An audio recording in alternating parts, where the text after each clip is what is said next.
ৰিজাল্টৰ দিনাৰ পৰা সি ঘৰৰ পৰা ওলোৱা নাই। কিমান বুজাইছো তাক মই তেওঁ বলে পৰা নাই। ধেই এইটোনো কথা হ'লনে? তইতো ভাল ৰিজাল্টেই কৰিছ, মইতো যেন তেন পাছ কৰিছিলোঁ।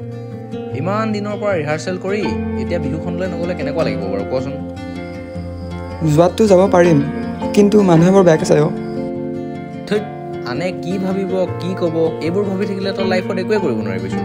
এইটো জাষ্ট এটা সৰু পৰীক্ষাহে, আগতে ইয়াতকৈ বহুত ডাঙৰ ডাঙৰ পৰীক্ষা পাছ কৰিব লাগিব। বাদ দে, ব'ল ব'ল ওলা ওলা ব'ল নহ'লে ব'ল।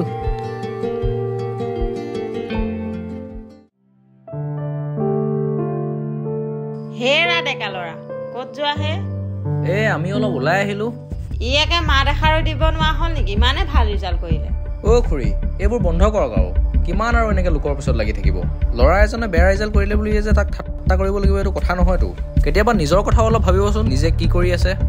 এওঁলোকক কৈ লাভ নাই, এওঁলোকৰ ডিউটিয়ে, গতিকে আপুনি পালন কৰক, আমি যাওঁ।